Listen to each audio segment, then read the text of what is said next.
What is up and welcome back to my channel. As you guys can tell from the title of today's video, I wanted to do something a little bit different. This is something that I've done before in the past, but I've kind of fallen off doing because, as I've said before, I have a lot of ideas that come to me during the weeks when I sit down and think about what videos I want to film. So I have done Top 5 Wednesdays before in the past. If you guys are not familiar, Sam is one of my very, very favorite booktubers. She's actually one of the few that I found right at the get-go. Her and G are the first two that I ever discovered, and they really shaped my journey. So I have this deep love for Sam. Also, she talks about a bunch of different kind of things that I'm really interested in. She's very open about her channel in the way of, she doesn't primarily just talk about books. She does talk about a lot of life stuff. She just has a lot of live streams. I just really feel connected to her more than I do some other booktubers because I feel like Sam really gives us an insight into her life.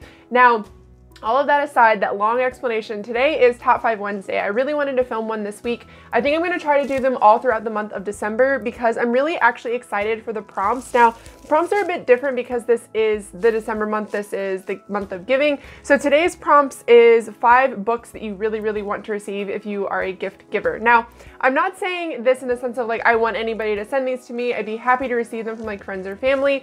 But the reason why I want to talk to you guys about these are books that I either really loved and wasn't able to purchase. I borrowed them from the library, and so I'm not really buying books right now. There are those kind of books on this list, as well as a few others that I just really want to read. So I wanted to sit down and go over those with you guys today. Obviously, I have 5 of them to talk to you. I did kind of cheat because I have a few extra ones thrown in here. The first one that I'm going to talk about is Sawkill Girls by Claire Legrand. You guys know I borrowed this from the library, and I loved it so, so much. And I read it with a few other people, and it was just a really great experience. It's one of those stories that I have recommended to a bunch of different people, actually. A woman who comes in regularly to my restaurant, I was talking to her, and she said her daughter was, she's 13, she's wanting to read other stuff, but she enjoys reading books with her and wanted to know if I had any recommendations. And I actually recommended Sawkill Girls because it does have ASREP in it. It does touch on feminism and how men are in the community, and just has good men in the story as well as bad. But the thing that I really liked about it, aside from the magic element, is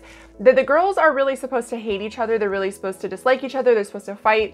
That is kind of sewn into who they're supposed to be. But they end up actually helping each other and loving each other and developing these really great friendships and forgiveness and, realistic forgiveness. And I just truly loved that story. So this is definitely top of my list of books that I eventually want to purchase.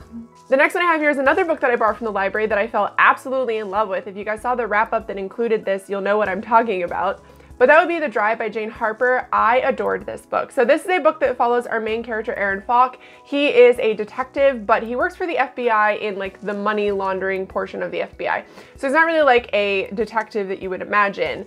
But him and his friend, when they are a lot younger, one of them, there's a group of 4 of them, and one of the girls actually dies, and they kind of think that she is murdered, and they don't really know by who. But people point fingers at Aaron and his dad, so they do end up leaving. What brings Aaron back to the town that they are originally from is his best friend is actually accused of killing his wife, his son, and himself. They do leave the younger daughter alive, and you don't really know what has happened, but Aaron gets roped into kind of investigating it with the detective that kind of runs the town, I want to say sheriff essentially, as well as his family, his best friend's family. So I truly loved this story. I listened to this on audiobook. I could not recommend this audiobook enough. I think that it was phenomenal. It only has 1 actor that does the voice, but I'm so drawn to it. It is done with an Australian accent because this does happen in Australia.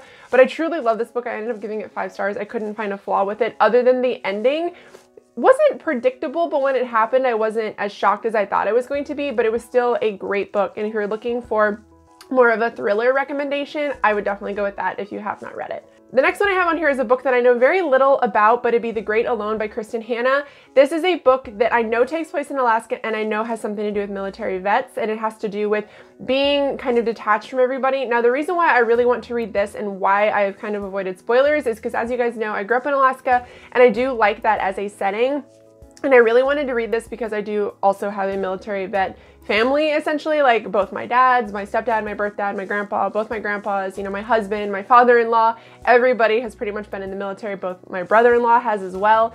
So it's really important to me. And I wanted to read this book because it sounded super interesting. If you've read it, let me know down below what you thought of it without giving me any spoilers. I want to go into the story completely blind. The next book I have on here is actually two books. I want Not Your Sidekick and Not Your Villain by C.B. Lee. I know the third one is coming out soon and it's called Not Your Backup, and I cannot wait for it. These books are phenomenal. There's a trans character, there are gay characters in this, just the rep is done well. This is more of a middle grade teen book, more on the middle grade side, but I loved them. If you guys saw, I have done reviews for them on Goodreads. I've talked about them before in vlogs and such and in wrap-ups. I really loved them, but these are books that I rented from the library that I don't own, that I truly wish I owned, because I think that they are just so heartfelt. Now they are slightly predictable because, like I said, they are written for a younger audience, but I think the message in them is very pure, and I feel like a lot of people can benefit from reading them. So if you have any interest in reading these, I definitely would. Also, C.B. Lee is just one of the coolest people I've ever gotten to interact with. And the last thing I have on here is actually a comic book, and it would be The Backstagers. As you guys know, I've recently read this. I have the second one with me right now. I really love this series. I love the characters, and I think that's what keeps me coming back to the series.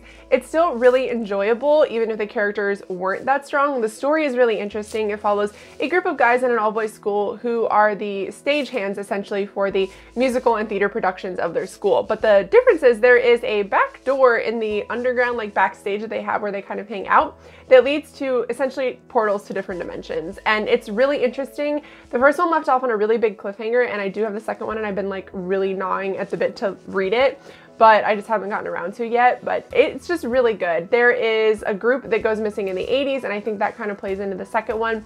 It's touched on a little bit in the first, but with the way the first one leaves off, I think that's kind of what's going to happen. I'm really excited to keep going with the series, and I truly, truly love it. Alright guys, so that is it. Those are the 5 books that I essentially wish I owned. Not saying anybody needs to send them to me or anything like that. I just wish, truly, truly wish that I had these, because these are books that I think I either A, really want to read, or B, would read again, that I just love them that much. And I like having books in my library to be able to recommend to you guys, or to have my friends be able to borrow. I have friends that have been borrowing books from me recently, and I'm really enjoying it. So I do like having a collection of books that I truly love, so that if I know somebody's looking for something in particular, I can loan it out to them. But yeah, that's gonna be for today's video. I hope you guys enjoyed. If you did, please give it a thumbs up and think about subscribing. But I will see you guys in my next video. Bye. What's wrong with hair on me?